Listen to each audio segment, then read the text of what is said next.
سلسلے کی تیسری مجلس ہے، اور اس مجلس میں ہم اس سفر پہ ہیں اپنے امام کے ساتھ، جو سفر ہم طے کر رہے ہیں جس کا عنوان ہے عاشور تا ظہور سفر، یعنی عاشور سے لے کے ظہور تک کا ہمارا سفر جو ہم نے طے کرنا ہے۔ اور طے کیسے کرنا ہے؟ ہم نے اس سفر کو ولایت کے ساتھ طے کرنا ہے، امامت کے ساتھ طے کرنا ہے۔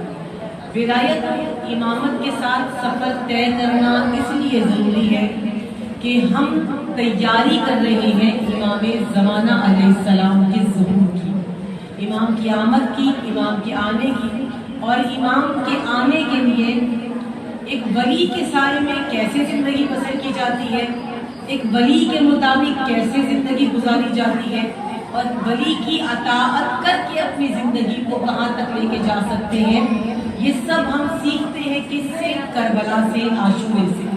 عاشورہ ہماری تربیت گاہ بھی ہے، یہ عاشورہ، یہ روزے کربلا میں جو یہ عاشورہ برپا ہوا، یہ آپ کی اور ہمارے لیے تربیت کی جگہ ہے، تربیت کا مقام ہے۔ اور اسی عاشورے کا تذکرہ، اسی کربلا کا تذکرہ، انہی کربلا والوں کا تذکرہ جو ہم اپنی مجالس میں کرتے ہیں، تو یہ تذکرہ بھی کیا ہے؟ یہ بھی ایک تربیت ہے، یہ بھی ذکر بھی ایک تربیت ہے، جو میں آہستہ آہستہ کربلا والوں کے نجات کے راستے کی طرف اور امام زمانہ کے ظہور کی طرف لے کے جا رہا ہے۔ درود بھیجیے محمد۔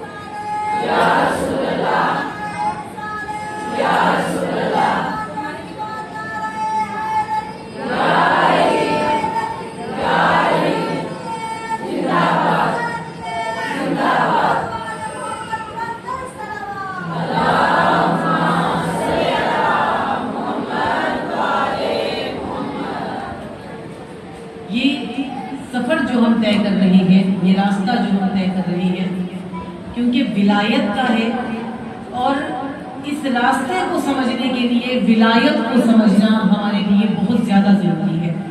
اگر ہم امامت ہی کو نہ صحیح طرح سمجھ سکے، غیر سمجھ گیا، اور جو خود اس راستے پر قائم ہے، جو اس راستے پر موجود ہے، اگر وہ ہی نہ سمجھ سکے، تو پھر کیا فائدہ ہمارا اس راستے پہ اب یہ دعویٰ کرنے کا کہ ہم اس راستے پر موجود ہیں۔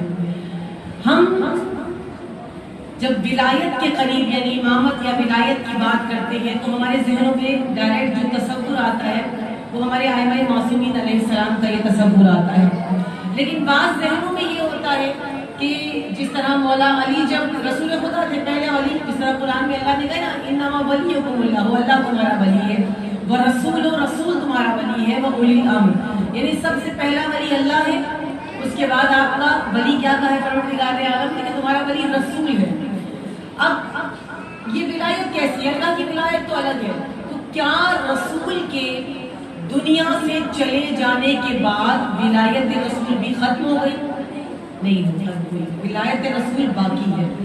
اگر رسول پردہ کر گئے تب بھی ولایت باقی رہے گی۔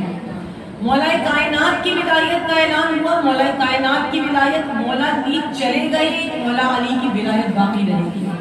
اور اسی طرح جتنے معصومین ہیں، جتنے ائمہ ہیں، جتنے امام ہیں، یہ دنیا سے جب چلے جائیں گے، لیکن اس وقت بھی ان کی ولایت باقی رہے گی۔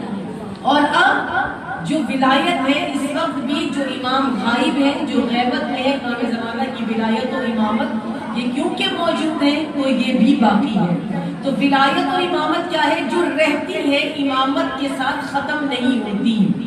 اس لیے ہم جس امامت یا جس ولایت کے سائے میں ہیں، یہ کل کی کل ہے، یعنی اللہ کی بھی ہے، رسول کی بھی ہے، اور رسول اللہ کے بعد 12 اماموں کی ولایت میں آپ اور ہم اپنی زندگی کو بسر کر رہے ہیں۔ کربلا والوں نے ہمیں ایک درس دیا ہے، ایک ہمیں میسج دیا یا ایک پیغام ہمیں دیا کہ تم نے ایک ولی کے سائے میں رہ کر اپنی زندگی کو گزارنا کیسے ہے۔ آپ اور ہم، ہمارا دعویٰ ضرور ہوتا ہے کہ ہم اللہ کی ولایت میں ہیں، یعنی کہ شاید ہمیں لگتا ہے کہ ہم ولایت خدا میں ہیں، ہمیں محسوس ہوتا ہے کہ ہم رسول خدا کی ولایت میں ہیں، لیکن جس طرح ہمارے یہاں جو نظام ہے، 3 نظام دنیا میں رائج ہے۔ ایک ہوتا ہے نظام وہ ڈکٹیٹرشپ، یعنی ڈکٹیٹرشپ کا نظام وہ ہوتا ہے کہ جس میں ایک مرضی کا خود سے زبردستی ایک حاکم آتا ہے اور آ کر ہم پر حکومت کرتا ہے، یہ ہوتا ہے ڈکٹیٹر۔ عموماً ہمارے دور میں، ہمارے مطلب پاکستان میں ایسے ڈکٹیٹرشپ رہی بھی ہے۔ کئی جو فوجی تھے پہلے پرانے، انہوں نے آ کر ایک طرح سے جب مارشل لا نافذ کیا، اس کے بعد اپنی حکومت کو قائم کر لیا، تو یہ وہی اسی زمرے میں آ جاتی ہے وہ حکومت۔ تو ایک ہوتی ہے یہ جس میں نہ آپ کی مرضی ہے، جس میں نہ میری مرضی ہے، بس ایک شخص آیا اور آ کر وہ خود برسر اقتدار ہو گیا، خود بیٹھ گیا اور اپنی مرضی کے مطابق اس نے اداروں کو چلانا شروع کر دیا۔ ایک وہ سسٹم ہوتا ہے کہ جو لوگ آزاد ہوتے ہیں، اپنی مرضی کی زندگی گزار رہے ہوتے ہیں۔ ایک سسٹم ہوتا ہے جسے جمہوریت کہتے ہیں، جو آپ کے اور ہمارے اس ملک پاکستان میں رائج ہے، اور بھی بہت سے ممالک میں، اور سب سے زیادہ پسند کیا جانے والا جو طریقہ ہے حکومت کا تقریباً تمام معاشروں میں، وہ جمہوریت ہے۔ یعنی ہماری مرضی سے کوئی حاکم بنے، ہم ووٹ دیں، ووٹنگ ہو، اپنے اختیار سے ہمارے ہوں، ہم جا کے ووٹ دیں، اور جس کو ہم ووٹ دیں، زیادہ ووٹ ملیں، وہ ہمارا حاکم بن جائے۔ یہ نظام، 3 قسم کے نظام اس معاشرے میں اس وقت چل رہے ہیں۔ آپ اور ہم ووٹ دیتے ہیں، جا کے آپ ووٹ دیتے ہیں نا، کیونکہ نظام جمہوریت میں آپ زندگی بسر کر رہے ہیں، آپ ووٹ دیتے ہیں۔ جب آپ ووٹ دیتے ہیں اور پھر ساتھ ہی آپ کہتے ہیں علی ولی اللہ، آپ ووٹ بھی دیتے ہیں، آپ علی ولی اللہ بھی کہتے ہیں، آپ ووٹ بھی دیتے ہیں، آپ قرآن کی آیت پڑھتے ہیں انما ولیکم اللہ ورسولہ، اللہ بھی ولی ہے، رسول بھی ولی ہے، اور ووٹ بھی دینا ہے۔ ووٹ کیا ہے؟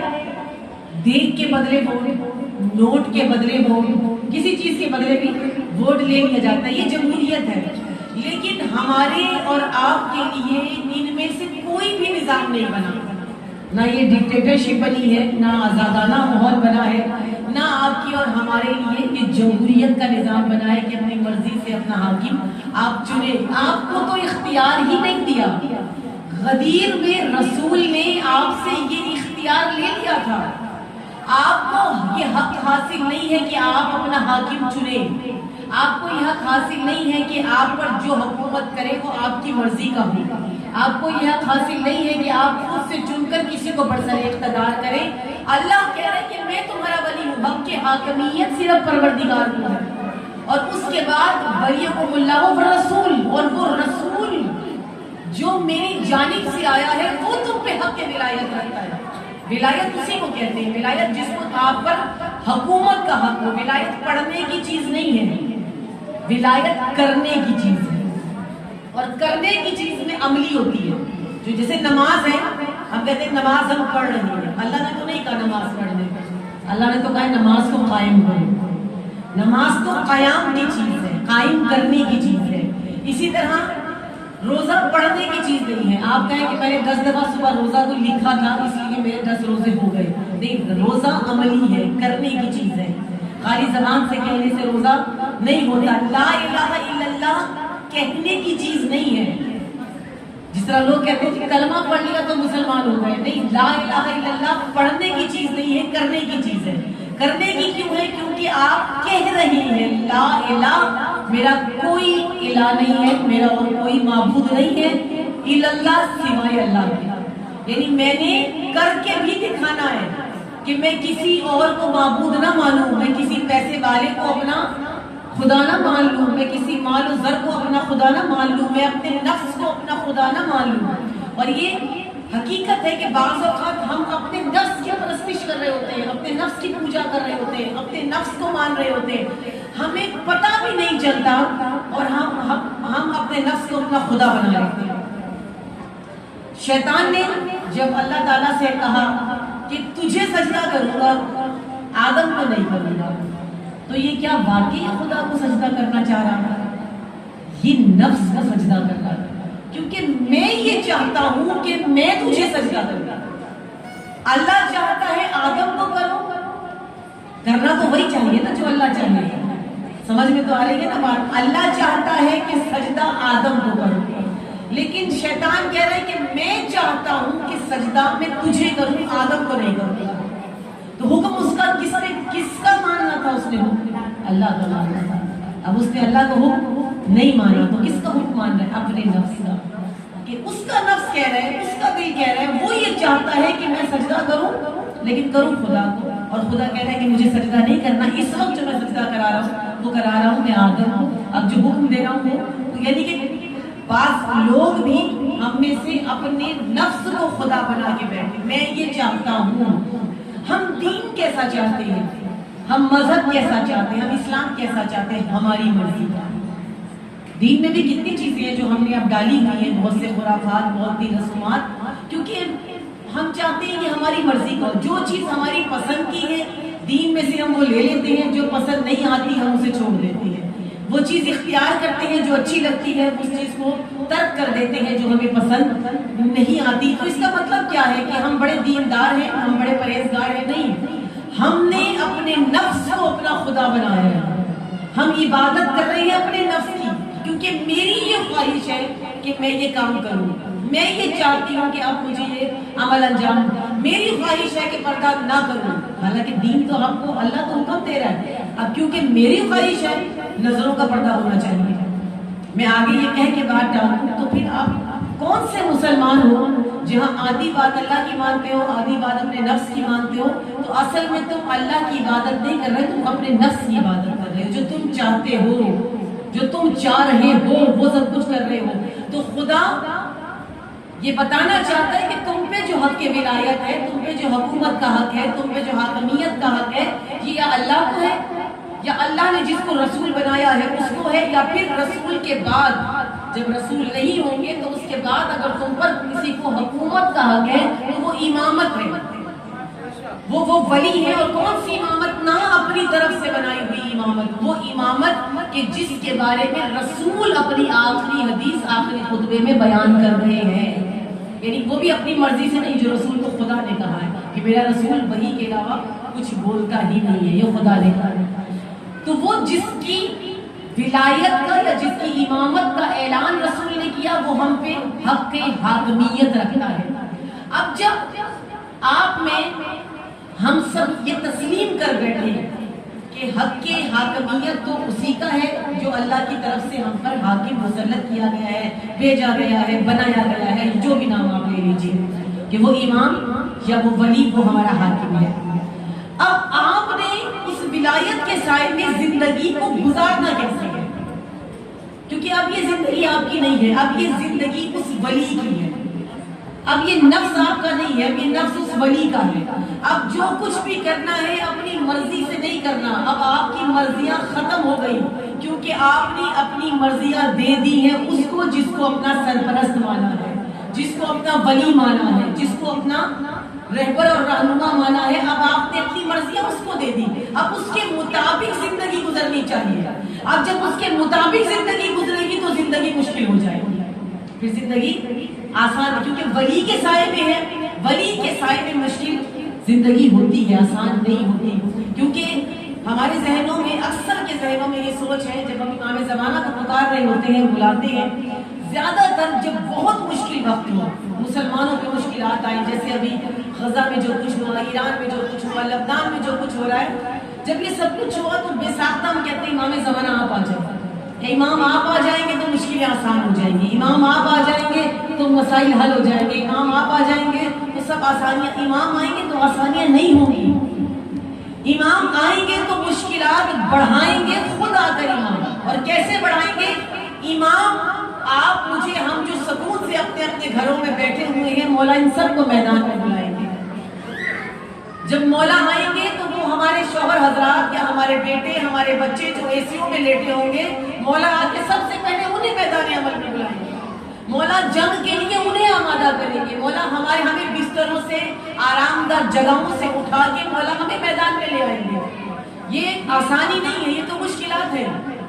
وہ جو زیادہ پیسہ خرچ کر رہا ہے، وہ جو بڑا جس کے پاس مال ہے، جس کے پاس دولت ہے، اور وہ غریب کا حق ادا نہیں کر رہا، مولا سب سے پہلے اس کے مال کو اس سے لیں گے کہ آؤ تمہارے مال میں جس جس کا حق ہے میں اس کا حق اس کو اس کے سپرد کر دوں۔ جب مولا آئیں گے، کیوں؟ کیونکہ مولا کی حکومت یہ ہماری آپ کی جمہوری حکومت کی طرح نہیں ہوگی کہ ایک خاندان تو اتنا کھائے کہ اس کا پیٹ ہی نہ بھرے اور باقی پورا ملک بھوکا رہ جائے، نہیں، بلکہ یہ علامت ہوگی حکومت رسول کی۔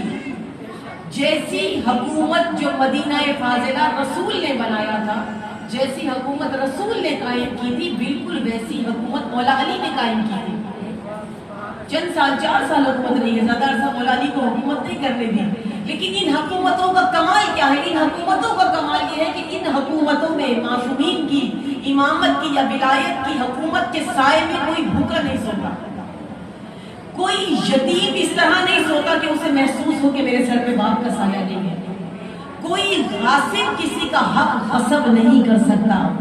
کیوں؟ کیونکہ حکومت عدل ہوگی، اور جب حکومت عدل ہوتی ہے تو ناانصافی نہیں ہوتی ہے، کوئی کم اور کوئی زیادہ نہیں کھاتا، سب کو انصاف سے ملتا ہے، اور جب انصاف سے ملتا ہے تو جس کے پاس بہت زیادہ ہوگا، امام کا آنا سب سے بڑی مشکل اس کے لیے ہے۔ جس نے سب کا مال جمع کیا ہوا ہوگا، جس نے سب کے حقوق کو جمع کیا ہوگا، سب سے زیادہ مشکل میں وہی ہوگا۔ لیکن آسانی کس کے لیے؟ آسانی اس کے لیے ہے جو آج ہمارے زمانے سے ابتدا کر لے، شروع کر لے، تربیت کر لے اپنی ان مجلس حسین کے ذریعے سے کہ ہم نے ولایت کے سائے میں زندگی کیسے گزارنی ہے۔ ولایت کے سائے میں زندگی ایسے ہوتی ہے کہ اگر 4 بیٹے ہیں ام البنین جیسی ماں کے پاس، اور اپنے زمانے کا ولی میدان جنگ میں لڑنے کے لیے جا رہا ہے تو اپنے لیے ایک بھی بچا کے نہیں رکھے گی، یہ ولایت کی تربیت ہے۔ پھر اپنے لیے ایک بھی بچا کے نہیں رکھے گی، کیوں؟ کیونکہ ولایت کے سائے میں ہے، بھلے رتبے میں ماں ہے لیکن ہے ولایت کے سائے میں۔ پھر اپنے 4 بیٹوں میں سے کوئی بھی بیٹا بچا کے نہیں رکھے گی، مولا حسین کو 4 کے 4 بیٹے ان کے سپرد کرے گی۔ اور جب یہ کربلائی ماں، جب یہ ولائی ماں، ہماری ولائی ماں جب وہاں سے تربیت حاصل کرتی ہے، جب کربلا سے تربیت حاصل کرتی ہے، آپ اور میں ان مجلسوں کے ذریعے سے جب کربلا سے تربیت حاصل کریں گے تو آپ عام ماں نہیں ہوں گے، پھر آپ خاص ماں بن جائیں گے۔ اور خاص ماں کیسے بنیں گے؟ ابھی آپ نے دیکھا ہوگا ٹی وی پر، یوٹیوب پہ، ایران کے جو لوگ ہیں وہ راتوں کو گھروں سے باہر آ جاتے ہیں، ان کے ہاتھ میں جھنڈے ہوتے ہیں اور وہ سب کے سب وہاں پر موجود ہوتے ہیں۔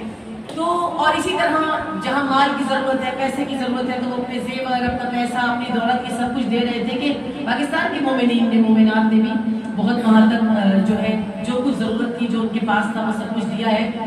تو وہاں پر ایک شخص نے دیکھا کہ جھنڈا ہاتھ میں اٹھائے ایران کے خاتون ہے، کوئی جاننے والا تھا اس خاتون کا، تو وہ اس کے قریب فوراً پہنچا اور وہاں پہ لوگ مال دے رہے تھے، اپنی چیزیں دے رہے تھے، تو اور یہ ہاتھ میں ایران کا جھنڈا اٹھا کے چل رہی تھی اور نعرے لگا رہی تھی۔ تو ان سے اس شخص نے پوچھا کہ آپ یہاں، آپ اتنی بزرگ ہیں، بہت بزرگ خاتون تھی، اور کہا کہ آپ یہاں کیا کر رہی ہیں؟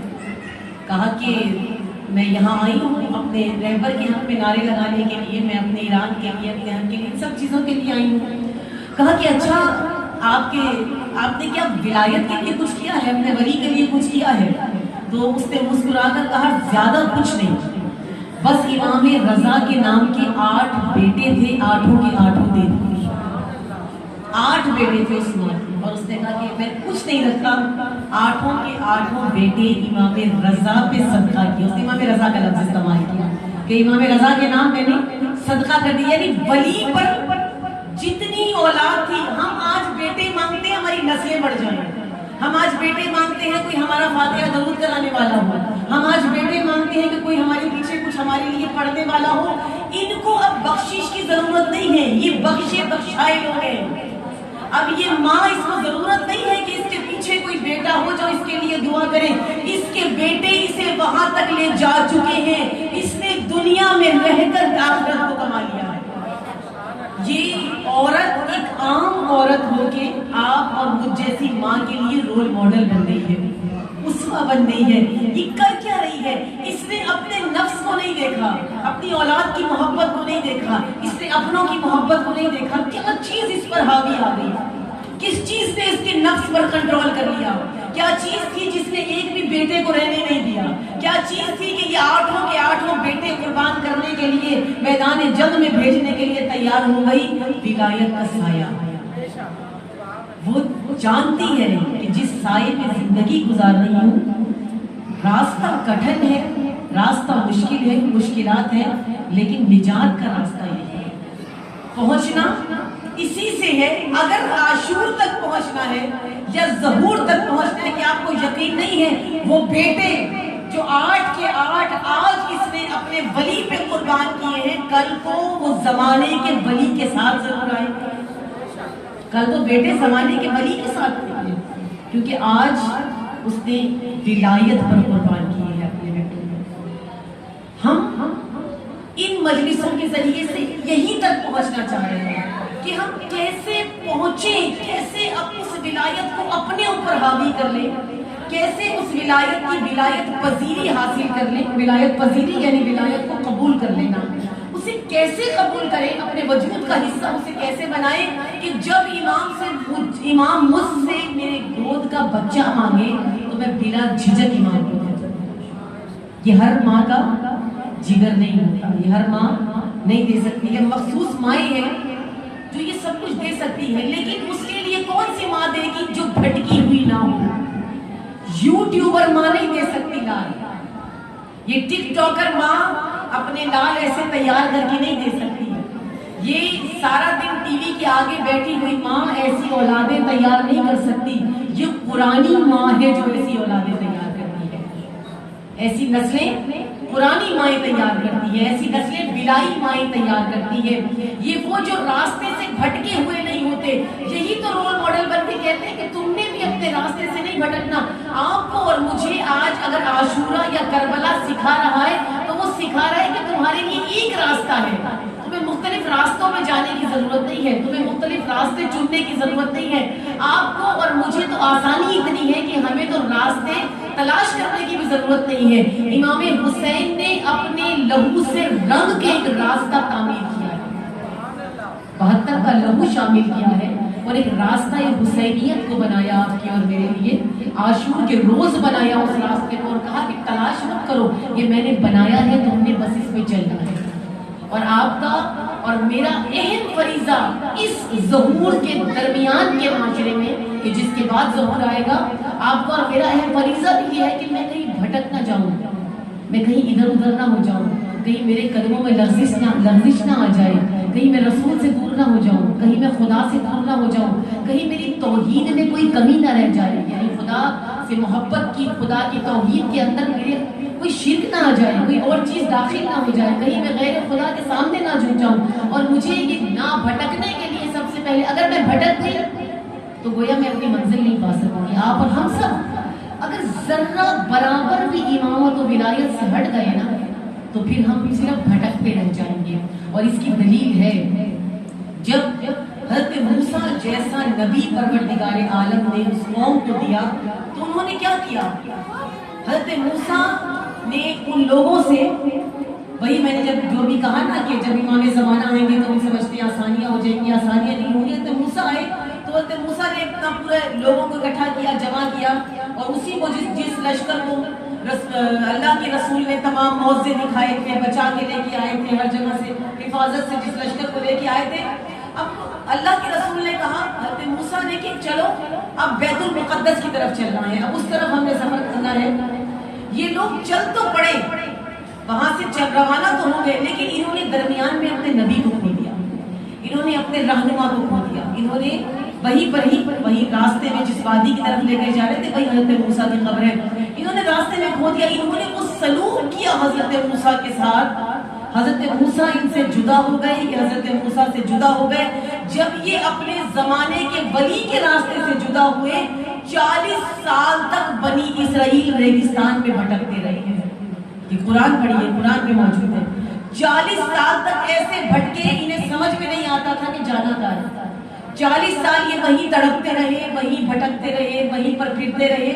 کیوں؟ کیونکہ اپنے ولی کا ساتھ چھوڑ دیا، اپنے امام، اپنے رہبر، اپنے رہنما کا ساتھ چھوڑا۔ خدا ہمیں دکھانا چاہتا ہے آنے والی امتوں کو، جب اب تم اپنے زمانے کے ولی کا ساتھ چھوڑ دو تو انجام کیا ہوتا ہے؟ تم بھٹکتے رہ جاؤ گے۔ 1400 سال ہو گئے اس قوم کو بھٹکتے ہوئے، بعد از رسول سمجھ میں نہیں آ رہا کسی کی سمجھ میں نہیں آ رہا ولی کون ہے، کسی کی سمجھ میں نہیں آ رہا کس کے سائے میں زندگی گزارنی ہے، کسی کی سمجھ میں نہیں آ رہا کہ حقیقی دین کو کیا ہے، کس راستے پہ جانا ہے۔ بعد از امام حسین راستہ کلیئر ہونے کے باوجود آج یہ مسلمان امت کیا ہے؟ کسی کا منہ کہیں ہے، کسی کا منہ کہیں ہے، کوئی کسی کو مانتا ہے، کوئی کسی۔ جس رسول نے لا کر ایک پرچم کے سائے کے نیچے سب کو جمع کیا تھا، جس رسول نے وحدت کے ساتھ لا کر ان بکھرے ہوئے جسموں کو اکٹھا کیا تھا، جس رسول نے اس جاہل ترین امت کو کہ جو ذرا ذرا سی بات پر کئی سالوں کی جنگیں لڑا کرتے تھے، اس جاہل امت میں کہ جہاں لڑکیوں کو پیدا ہوتے ہی دفن کر دیا جاتا تھا، مار دیا جاتا تھا، قتل کر دیا جاتا تھا، زندہ دفن کر دیا جاتا تھا، اس جاہل ترین معاشرے میں جہاں ہر شخص ایک دوسرے کا دست و گریبان تھا، رسول نے تمام دلوں کو ملایا، تمام قلوب کو ایک جگہ پر اکٹھا کیا، تمام دلوں میں اپنی محبت کے ذریعے سے محبتوں کو پیدا کیا، اور جب یہ تمام محبتیں پیدا کر کے رسول نے ایک بہترین حکومت کا قیام کیا، اور رسول جب اس دنیا سے چلے گئے تو منافقین کی باتوں میں آ کے، پروپیگنڈے میں آ کے مسلمان بکھر گئے۔ اور آج کیا عالم ہے ہمارا؟ آج دوسرے کی باتوں میں آ کے ہم بکھرے ہوئے۔ آج ہمیں رہبر کی سمجھ نہیں آتی، ہمیں رہنما کی سمجھ نہیں آتی، ہمیں امام کی سمجھ نہیں آتی۔ کیوں؟ کیونکہ ہم نے کھو دیا ہے اپنے ہاتھوں سے اپنا ولی۔ لیکن خوش قسمت ہے یہ قوم، خوش نصیب ہے ہم مسلمان کہ پروردگار عالم نے ہمیں امام حسین جیسی ہستی اور محرم جیسا مہینہ عطا کیا ہے۔ یہ عاشور آپ کو اور مجھے دوبارہ جوڑنے کے لیے آیا، یہ عاشور آپ کو اور مجھے دوبارہ ولایت کے راستے کی طرف پلٹانے کے لیے آیا۔ یہ عاشور آیا تاکہ آپ کو بتائیں کہ جب ولایت کے سائے میں زندگی بسر کرنی ہے، کہیں تم بھٹک نہ جاؤ تو تم نے کیا کرنا ہے۔ عاشور نے خود، امام حسین نے جب دیکھا کہ لوگوں کو ولایت سمجھ میں نہیں آ رہی، لوگوں کو اصل دین سمجھ میں نہیں آ رہا، لوگوں کو راستہ سمجھ میں نہیں آ رہا، لوگ فاسق و فاجر یزید جیسے انسان کی بیعت پر آمادہ ہو رہے ہیں، تو کیا کیا مولا حسین نے؟ مولا حسین نے ولایت سمجھائی ہے ایک دن میں۔ میدان کربلا میں روز عاشور امام حسین نے ایک دن میں ولایت سمجھائی، اور کس کے ذریعے سے؟ اپنے اصحاب کے ذریعے سے۔ اصحاب نے لے کے فجر سے لے کر 10 محرم، ویسے تو روز شب عاشور سے، لیکن فجر سے لے کر اور عصر عاشور تک ایک نے اپنی جان دے کر بتایا ہمارا ولی کون ہے۔ ایک نے اپنی جان کو دیا، اور کسی نے سوال نہیں کیا، کسی نے مشورہ نہیں دیا مولا حسین کو۔ مشورے مانگے ضرور ہے، مشورے دیے نہیں ہے مولا حسین کو۔ یہ وہ جو اپنے ولی کے سائے میں، اور ولایت کیا ہے سب چھوڑ دوں، تو سب سے بڑھ کر علامت کہ آپ نے اور مجھے بننا کیسے ہے۔ ہماری اور آپ کی، ہماری تو اتنی اوقات نہیں ہے، لیکن ولایت کے سائے میں زندگی کیا ہوتی ہے، اس کی سب سے بڑی علامت کیا ہے کہ جب خیمے جل رہے ہیں، اور جلتے ہوئے خیموں سے بیویاں ایک خیمے سے دوسرے خیمے میں، دوسرے خیمے سے تیسرے خیمے میں، اگر آپ اور ہم ہوتے تو ہم شاید یہ سوچتے کہ خیمہ جل رہا ہے، ہم باہر نکل جائیں تاکہ اپنی جان کو بچا لیں، لیکن بیویاں ایسا کیوں نہیں کر رہی؟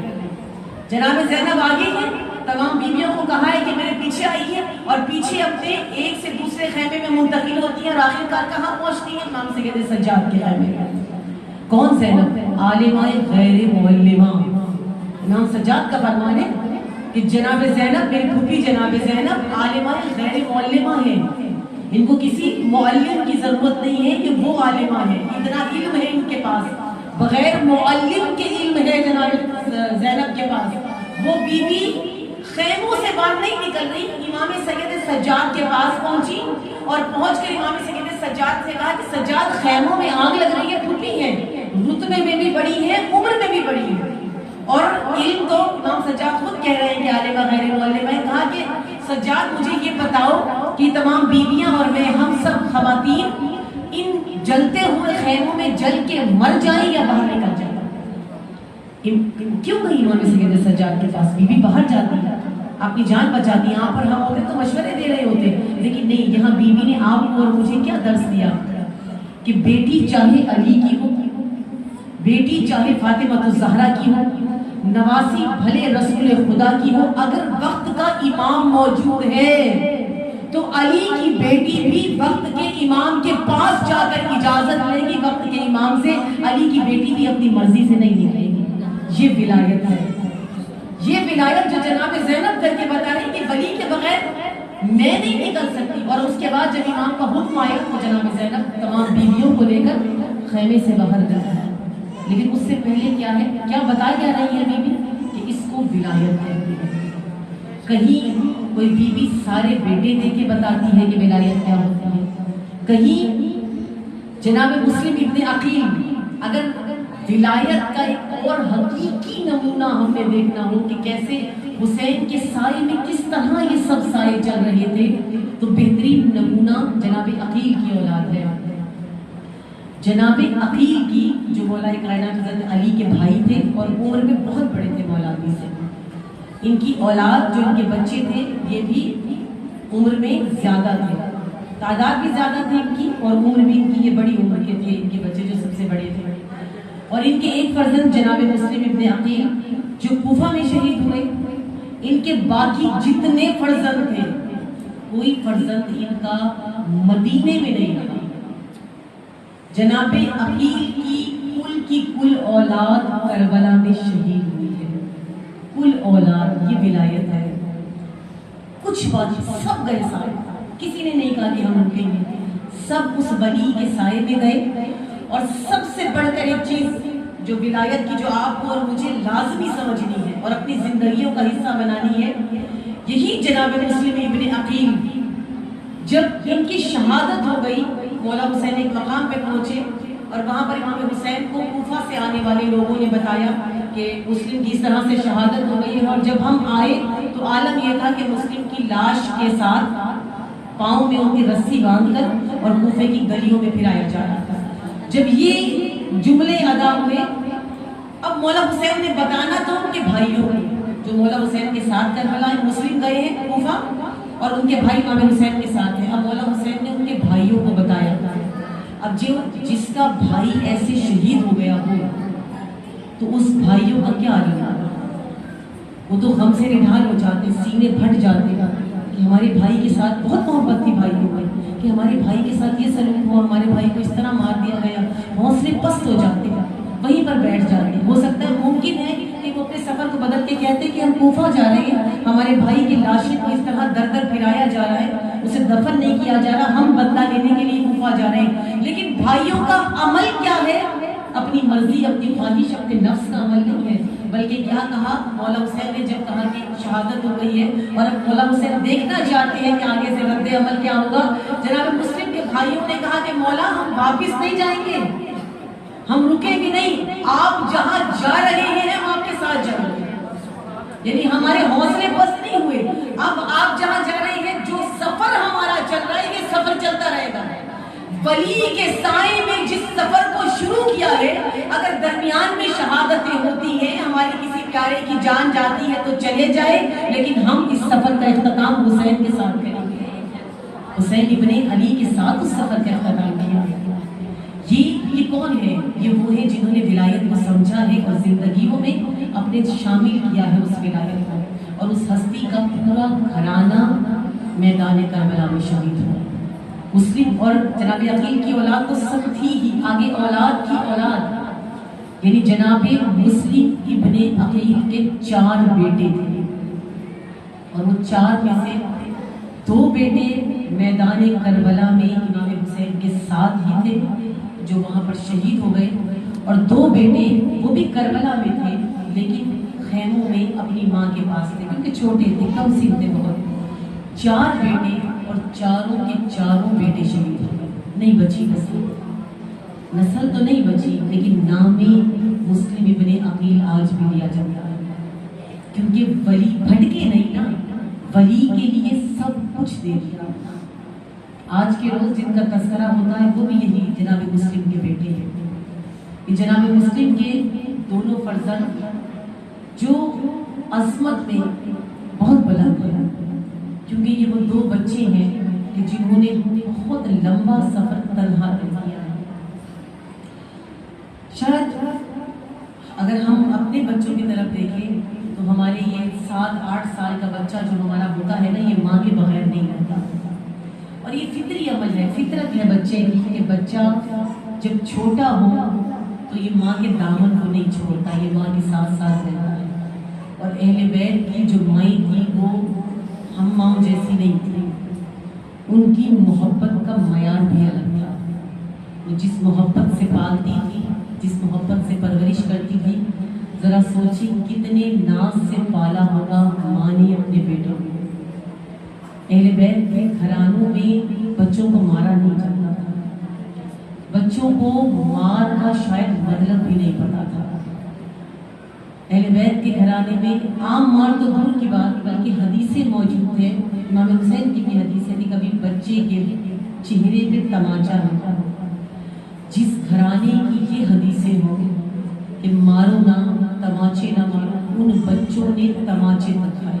اہل بیت کے ان بچوں نے جناب سکینہ کے چہرے پہ تماچے رکھے، جناب سکینہ کے کانوں سے بہت چیزیں. یہ سب اہل بیت کے ساتھ ہوا. یہ دو بچے جب شام میں غریبہ آئی اور خیموں میں آگ لگی تو بہت سے بچے، کیونکہ بیویاں تو ایک سے دوسرے خیمے میں جا رہی تھی کہ امام سجاد کی اجازت آئے تو باہر نکلے، لیکن جو یہ چھوٹے بچے تھے جیسے ہی آگ لگنا شروع ہوئی یہ چھوٹے بچے تیزی سے خیموں سے باہر آنا شروع ہو گئے. جب یہ بچے خیموں سے باہر آئے تو سامنے سے ایک بڑا لشکر جو ہاتھوں میں آگ لیے اور بار بار خیموں کو آگ لگا رہا تھا، کسی کے ہاتھ میں نیزے کی علی تھی، کسی کے ہاتھ میں وہ آگ تھی کہ آگ لگا رہے تھے اور بچے تیزی سے باہر آ رہے تھے. وہ بچے جو ماؤں کا دامن چھڑا چھڑا کے باہر آتے تھے وہ آ کر زمین پر گرتے تھے اور گھوڑے ان پر سے گزرتے ہوئے چلے جا رہے تھے. وہ گھوڑے ان پہ سے گزرتے تھے، کچلے ہوئے چھوٹے چھوٹے بدن میں چھوٹی چھوٹی لاشیں. انہی بچوں میں جو خیموں سے باہر آئے، جناب مسلم کے یہ دو فرزند بھی تھے، یہ خیموں سے باہر آئے. آخر انہوں نے عجیب منظر دیکھا، چھوٹے بھائی نے بڑے بھائی کا ہاتھ نہیں چھوڑا، دونوں بھائی ایک دوسرے کے ساتھ بھاگنا شروع ہوئے. دوڑتے دوڑتے اسی ہنگام میں وہ دور نکل گئے اور ایک ٹیلے کے پیچھے جا کے اس خوف سے چھپ گئے. اسی عالم میں انہیں وہاں نیند آ گئی. یہاں شام غریباں برپا ہو گئی، یہاں خیمے جل گئے، یہاں بیویوں کی رداؤں کو چھین لیا گیا. یہ سب جب ہو گیا نا، اب جناب زینب رات کے ایک پہر باہر نکلی. باہر نکل کے کچلے ہوئے لاشوں کو اٹھایا، ننھے ننھے بچوں کو اٹھا کر ماؤں کی آغوش میں دیا. وہ مائیں جو اپنے بچوں کو تلاش کر رہی تھی، وہ مائیں جو جگہ جگہ ڈھونڈ رہی تھی کہ ہمارے بچے تو ہمارا دامن پکڑے ہوئے تھے، جب تک سر پہ ردا تھی یہ بچے ہمارے ساتھ تھے، نہ جانے کس عالم میں خیموں سے باہر نکلے ہیں. جناب زینب چن چن کے بچوں کو جمع کرتی تھی. جو زخمی تھے ماں تک پہنچایا، جو زندہ تھے ماں تک پہنچایا، جن کے سینے کچلے ہوئے تھے ان کے لاشوں کو اٹھا کر حسین بن کر جناب زینب نے لاشوں کو پہنچایا. لیکن بہت سے لاشیں نہیں ملے اور ان بچوں کی ماں نے صبر کر لیا کہ شاید انہی لاشوں میں کہیں میرے دو بچوں کی لاشیں بھی ہیں. بیوی کو لگا کہ شاید میرے بچے شہید ہو گئے. عزاداروں 11 محرم کی صبح آئی، یہ اجڑا ہوا قافلہ روانہ ہو گیا. اب جب دونوں بچوں کی آنکھ کھلی ہے تو بچوں نے دیکھا کوئی کاروان نہیں ہے، تو تمام خیموں کی راکھ رکھی ہوئی ہے، چاروں طرف گوشت کے ٹکڑے بکھرے ہوئے ہیں، کچھ بے سر لاشیں رکھے ہوئے ہیں. بچے پریشان ہوئے کہ اماں ہمیں چھوڑ کے کہاں چلی گئی. بس عزاداروں یہ بچے چلے اور فرات کے کنارے کنارے چلنا شروع کیا. چلتے چلتے یہ کوفہ میں پہنچے. اتنا طویل سفر طے کر کے جب کوفہ میں پہنچی ہے نا، تھک کے بیٹھ گئے. ایک ضعیفہ پانی بھرنے کے لیے آئی. ضعیفہ نے دیکھا ننھے ننھے بچے ہیں، بچوں کی نگاہ بڑی سہم گئے. وہ عورت کہتی ہے کہ تم مجھ سے کیوں ڈر رہے ہو، تم مجھ سے کیوں خوف زدہ ہو؟ جانتے ہیں کہ بچے ضعیفہ سے کیوں ڈر رہے تھے؟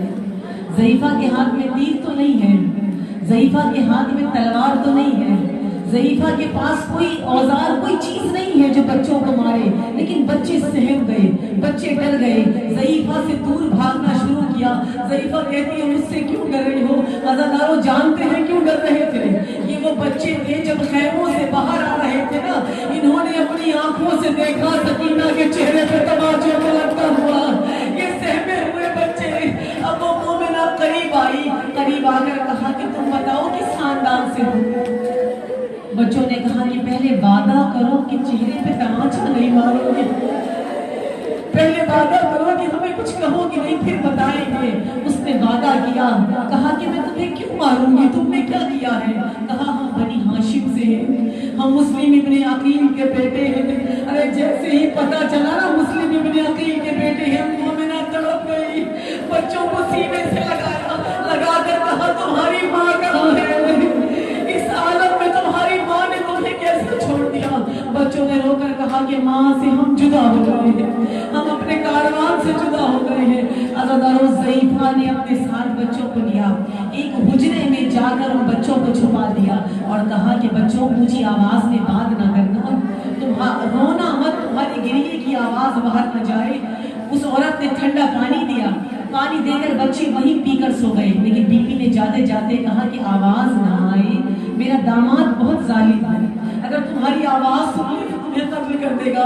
بس عزادارو وہ بچے سو گئے، عالم خواب میں ماں آئی، اب بچوں نے ماں کو دیکھا، ماں گریا کر کے کہتی بھی ہے میرے جگر کے ٹکڑوں، اے میرے بیٹوں تم کہاں چلے گئے ہو؟ اے میرے فرزندوں تمہاری ماں تمہیں تلاش کر رہی ہے۔ عزادارو ماں کو خواب میں دیکھا، ماں سے بچھڑے ہوئے بچے، اب رہا نہیں گیا، دونوں بچے بیدار ہوئے، زور زور سے گریا بلند کیا۔ بڑے بھائی نے چھوٹے بھائی کو اپنی آغوش میں اس کا سر رکھا، سہلاتا جاتا ہے، چپ کراتا جاتا ہے، لیکن چھوٹا بھائی کہتا جاتا ہے بھیا ایک بار ماں سے ملا دو، بھیا ایک بار ماں کا چہرہ دکھا دو۔ عزادارو یہ گریے کی آواز بلند ہوئی، لئین حارث تک آواز گئی۔ اب جو حجرے میں دیکھا تو مسلم کے یتیم بیٹھے ہوئے ہیں، لئین آیا، ایک رسی لے کے آیا، بچوں کو زلفوں سے پکڑا، ایک ستون کے سہارے رسی کے ساتھ کس کے باندھا۔ اللہ جانے پوری رات کیا کرتا رہا، خدا جانے پوری رات کیا کرتا رہا، بچوں کی چیخوں کی آواز آتی رہی، حجرے کا دروازہ بند تھا، یا حجرے میں دو بچے تھے یا وہ لئین تھا، بچوں کے چیخنے کی آواز آتی تھی، آواز ایک تھی اماں ہمیں بچا لو، اماں ہمیں بچا لو۔ خدا جانے کیا کیا، سحر نمودار ہوئی، لئین نے بچوں کو کھولا، بدن پر رسیوں کے نشان ہیں، بچوں کو زلفوں سے گھسیٹتا ہوا لے کر آیا، نہر فرات کے کنارے آیا، سروں کو تن سے جدا کیا، بدنوں کو نہر فرات میں گرایا، سروں کو تھیلے میں ڈالا، ابن زیاد کے دربار میں پہنچا، پیش کیا، اس کی دوست کو پیش کیا، کہا کہ میں تمہارے لیے تحفہ لایا ہوں۔ ابن زیاد نے اب جو تھیلا کھولا، دیکھا تو ننھے ننھے سر ہے، ارے اتنا بڑا فاسق تڑپ گیا، بچوں کے چہروں پہ تماچوں کے نشان تھے، ابرو کٹے ہوئے تھے، ہونٹ پھٹے ہوئے تھے۔ وہ لئین بھی کہتے تو نے پوری رات کیا کیا، ان بچوں کے ساتھ کیا کیا؟ یا عزادارو لئین پوری رات چہروں پہ تماچے مارتا رہا۔ آپ کے بھی تو چھوٹے چھوٹے بچے ہیں نا، جن ماؤں کے چھوٹے بچے ہیں، بس اتنا تصور کر لیجئے کہ جب بچہ چھوٹا ہوتا ہے، جب اذیت میں ہوتا ہے تو ماں کو پکارتا، خدا جانے کتنی بار ماں کو پکارا ہوگا، خدا جانے کتنی بار کہا ہوگا اماں بہت درد ہو رہا ہے۔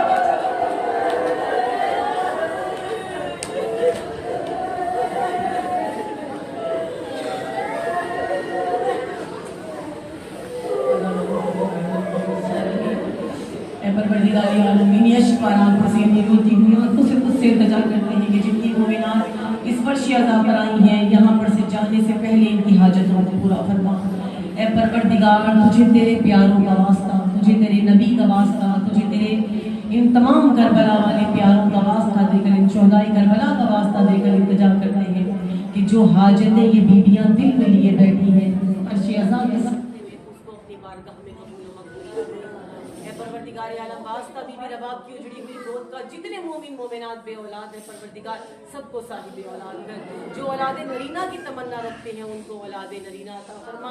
ایک بچی کی والدہ بیمار ہے، اس سمیت جتنے مومن مومنات بیمار ہیں مولا سید سجاد کا واسطہ دے کر التجا کرتے ہیں پروردگار ان کو صحت کاملہ و عاجلہ عطا فرما۔ جناب سکینہ کی یتیمی کا واسطہ ہمارے والدین کا سایہ ہمارے سروں پر سلامت رکھنا، اور جن کے سر سے یہ دست شفقت اٹھ گیا ہے انہیں اپنے سوا کسی کا محتاج نہ کرنا۔ اے پروردگار عالم جناب زینب اور مولا حسین کی محبت کا واسطہ بہنوں کے مان سلامت رہے، بہنوں کے بھائی سلامت رہے،